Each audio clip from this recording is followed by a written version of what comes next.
Hi everyone, Slim here. This is my playthrough. It's going to be a playlist that will evolve of my 3.28 League start. What you are seeing is from Act 5. Unfortunately, since game crashed often at League start, I was not able to do recording sessions. And after a while in changing settings and bloom and refresh rate, it got okay, so I decided to try again at Act 5. And it went good, so sorry about that. It was out of my control. Would have loved to put recordings from the start. Be informed that everything I say are purely opinions as always. This playlist that I will do, one recording per act, will be more, but not only for beginners to intermediate console players. Even though a lot of stuff will be more for console, still a lot will be general for PC also. Now, I just want to mention that you're going to see me go into the new league mechanic, and I chose the gloves because I know that I have crappy gloves, and I just wanted to check if I could get something better. Um, just as a note, when I started to play, I went in all of those, and the more I played into the act, the more I skipped them. And at the end, I was barely just looking for the ones that would say 5 link armor. So this is what I did. Now, by the way, two things I'm very interested in if you can comment on those. First, do you like those kinds of videos? Since they take me a lot of time to do because of the voiceover, I would really appreciate to know if you like the format or if you have any other suggestions related to that. Second, I do not put my map in the middle, making it harder to play, but in my opinion, a lot better to watch. I personally hate very much to look at someone play with the map in the middle and wondering I know, maybe, well, I know, you know, maybe it's just me, because if it does not bother anyone, I will put the map in the middle back. It's just easier to play that way.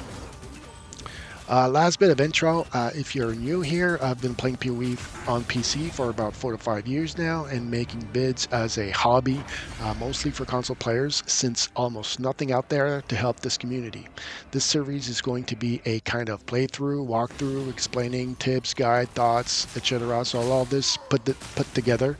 Nothing focused on one particular subject, but as I will just talk as I think is relevant.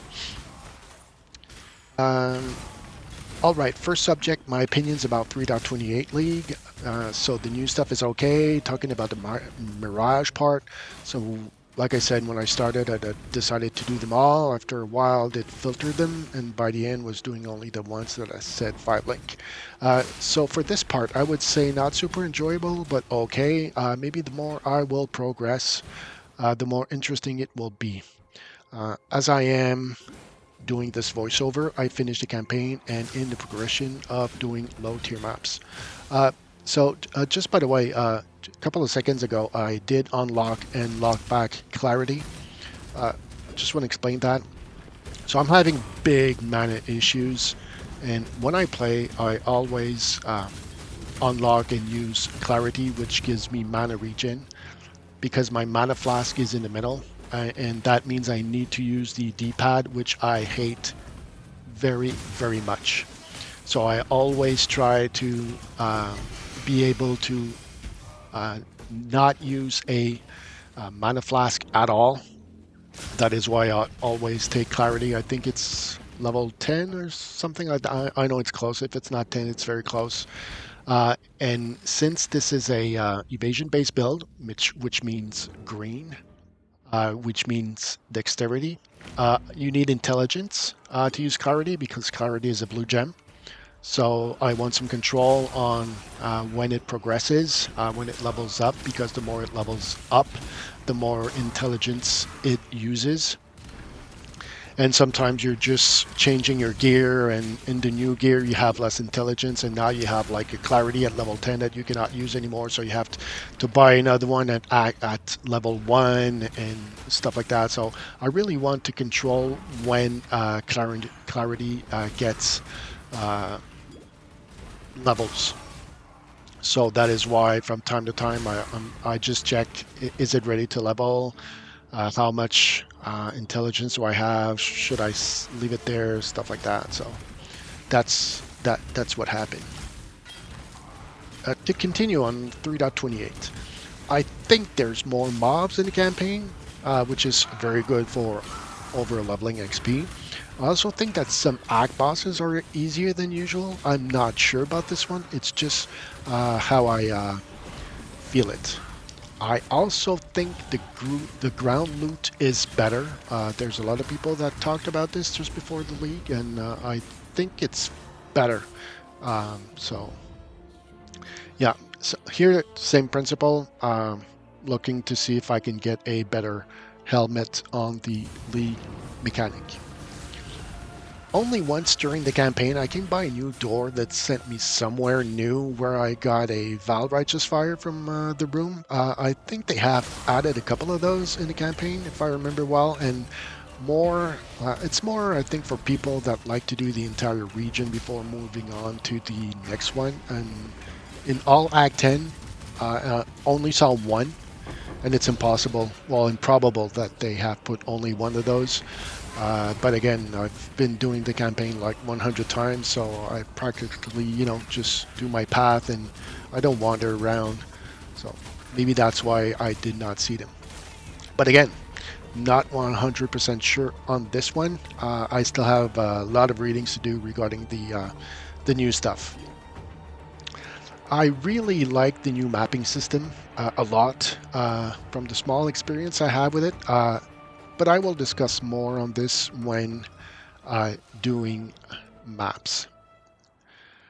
Um, so here in the background, you see that I will choose chance to suppress damage is lucky. Let me talk about this. So basically this build, at one point, you're supposed to have 100% chance to suppress a spell. Um, and the lucky part, what it does, is that it rolls the dice like 2 times. So let's say for now, uh, my chance to suppress spell is 30%. So that means there's a 70% chance that it will not suppress. Now, rolling 2 times, it means I have a better chance with my 30% that it will be effective. So that's why we take this skill point. By the way, my league start was very weird, but in a good way. To resume, after some last minute research and exchange with Copilot just before the league started, I decided to use a standard bow leveling build, which uses Rain of Arrows at one point up until the third lab, which is where you switch to Lightning Arrow or Elemental Hit of the Spectrum. The reason is for console, Rain of Arrows is very good since pointing is not really important. It does not need to be precise at all. Uh, but what happened is I got bored very soon. And when this happens to me, it means I'm using a skill I don't like to play. So after a while, before finishing Act 4, if I remember well, I decided to go back to a Lightning Arrow deadeye build that uses ALA, LA meaning lightning arrow. So a build that uses LA from the start. That meant a couple of things if I compare the two builds. One, not all support gems are the same between the two builds, so needed to switch to level 1 support gems for some. A lot of differences in the skill points assignment, so used all my respect points and some gold to eventually use the skill points I needed for LA, and it took some time. At Act 4, I needed to play LA with a level 1 gem because when I switched, I didn't have the gem, so I had to buy it at level 1. All right, just waiting for my note. Okay, explain tab affinity. So for console, tab affinity is really, really important. So let me give you an example. I have a couple of stash tabs that I bought. Let's say one of them, well, not let's say, but one of them is all legendary gear.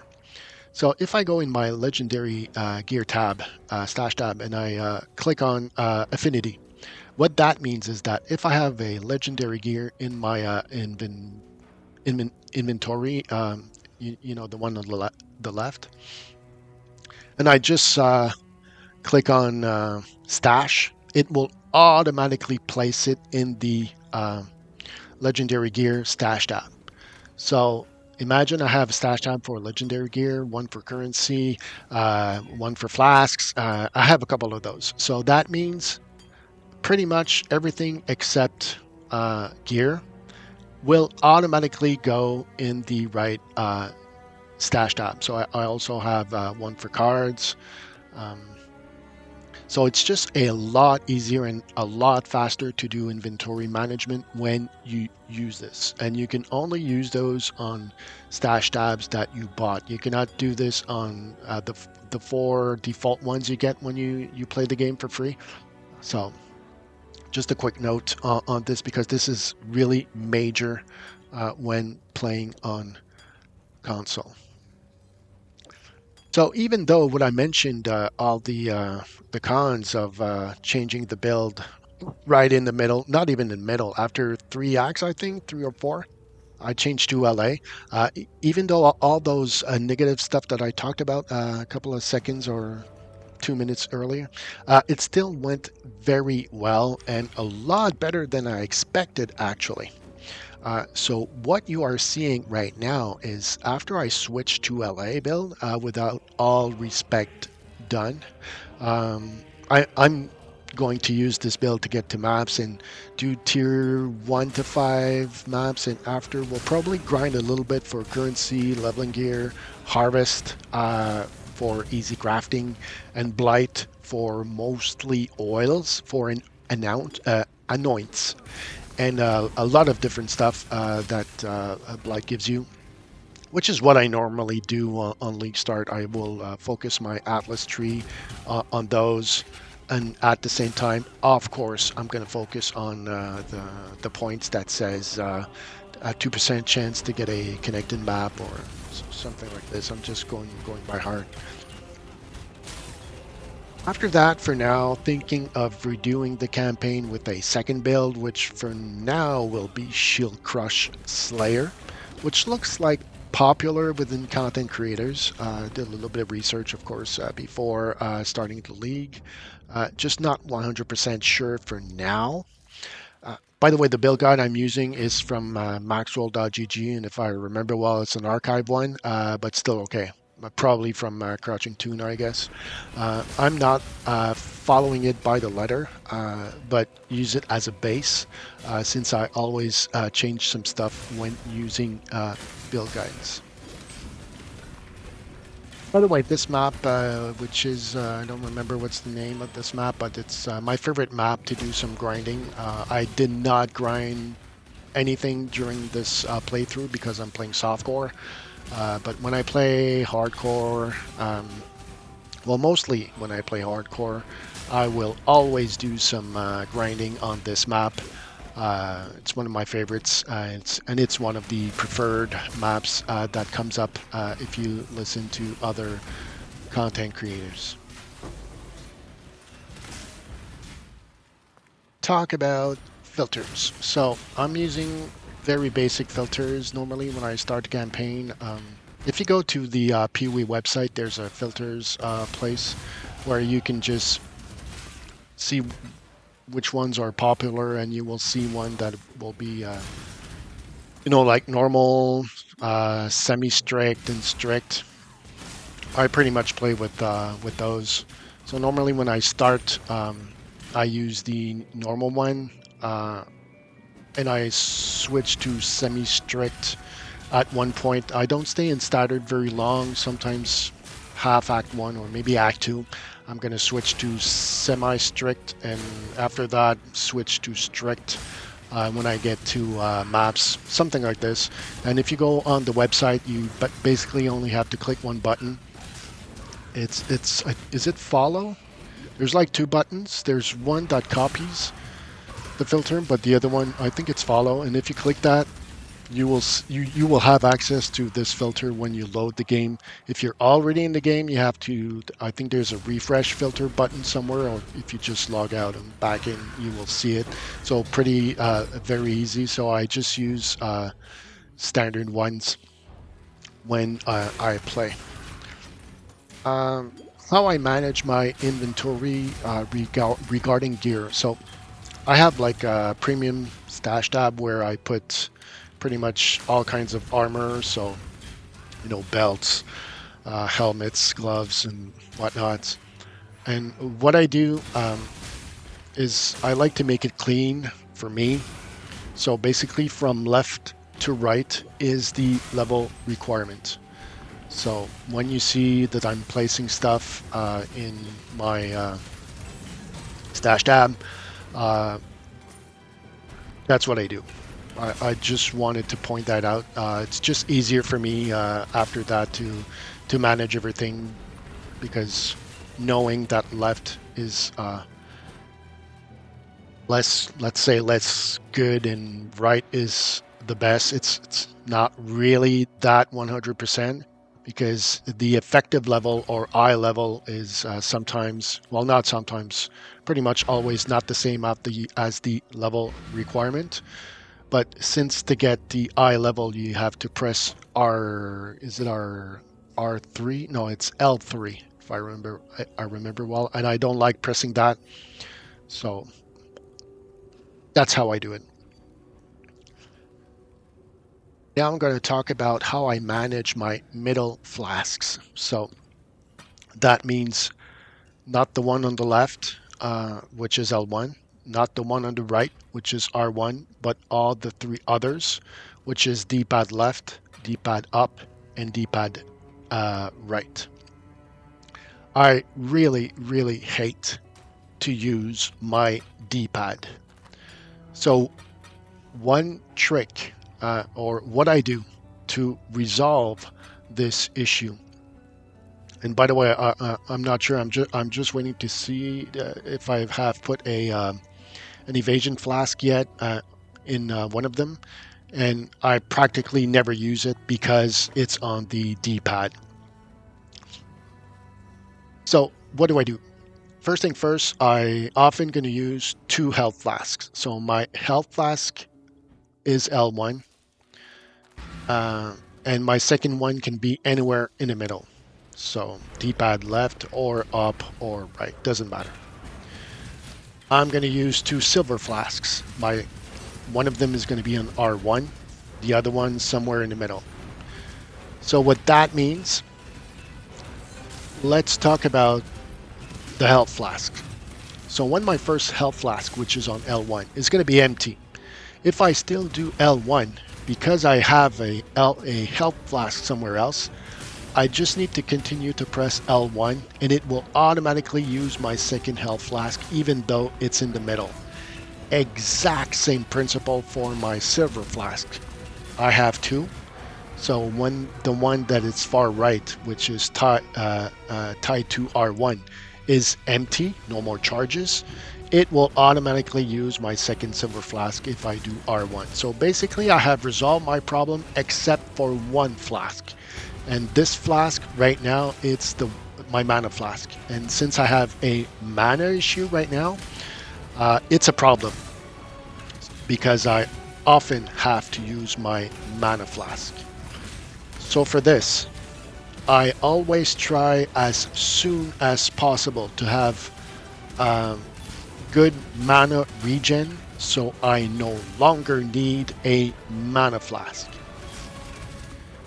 That's why I'm using clarity, and in the build guide there's no clarity, but that's why in pretty much every build that I start until late in the game, I'm going to use clarity because of that. I don't like to use mana flasks. And you cannot automate mana flasks, so they're always manual. Now, let's say I replace my mana flask because I don't use it anymore with an evasion flask. What I'm trying to get at is that there's a currency, I don't remember the name, but there's a currency that puts some automations on those clients of flasks. So as an example, I'm going to put my flask on my bench. I'm going to do some crafting. I'm going to take this currency and hope for something good. Uh, what is something good for me? One of them is used when you hit a rare or unique mob. So it's automated. Yes, I do not control when I use it, but it's automatic. So when this happens, when I'm able to do this, because this currency I'm talking about, which I don't remember, you don't have a lot during the campaign. Really not. After the campaign, you maybe gonna have two or three, something like that, if I remember well. So I always try to automate all flasks that I'm gonna put in the middle. At one point, when I'm gonna have a couple of those currencies, so I'm gonna take care of my evasion flask that I'm gonna put in middle. So I'm going to have 2 health, 2 silver, and 1 evasion. After that, at one point when I'm going to get a little bit more of those currency, I'm going to remove one of my silver flask and put in, let's say, an armor flask. Again, I'm going to automate it, and maybe this time. By the way, the mini boss you're seeing right now, for me, this is a DPS check. What I mean by that is that often, depending on the builds I play, this boss, I just skip it because it takes too much time to kill. When I get there and I can kill it easily like I did right now, I know that I'm in a good spot. So going back to my flasks, my goal at the end is to have 1 health flask, L1, only 1 silver flask. All the 3 in the middles will be stuff that I need that is suggested in the build, and they will be automated. So when those 3 are automated, one could be used when you use a health flask. So what that means is that I'm going to use my health flask L1 to to to enable this new flasks. So let's say my armor flask has the automation action that says use when you use a health flask. From time to time, I'm just going to use 1 health flask. So my armor flask is going to be used at the same time. So basically, when I get there, I have resolved. I think it's the most annoying thing for me in on console in that game. So that's my trick uh, on this. So that is why I always start with 2 health flask, 2 silvers when I have 2, of course. So after that, I just have to take care of 1 flask, uh, which I will take care of when I will get the currency that automates your flask, and just hope that the action will be something that is good for me. All right, so this is going to be the last part I'm gonna talk on this video. I have a lot to talk about, but I'm gonna talk about a little bit in each of the videos. So I'm gonna keep some stuff for other ones. And when I'm going to be finished talking, it's just going to be the gameplay in the background, and I'm going to put a little bit more volume of this gameplay, so don't be surprised.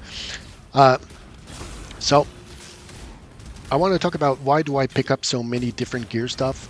It's just that I know pretty much the builds that I'm going to play. Each league I play different kinds of builds. I always play at least 1 ranger build, which is evasion base. I always play a blue base build, which is energy shield, and a melee build, which is armor base, and sometimes hybrid. And I know what kind of weapons I usually play. Like, I never really play builds that have staffs or one-hand axe. So I know what kind of builds I'm going to play. So that is why I'm picking up stuff that is related to those kinds of builds that I will probably play, because each league I play a couple of a couple of builds. That's for sure, and different ones, because I like to play differently, and I just like it. Last thing, how do I know what to sell and what to keep? So often I'm just going to pick up stuff and identify it and see if I keep it. And pretty much on gear. And it's not always the case. It's just the majority of the time. If I don't see a good amount of life, I don't keep it. It's often just as simple as that.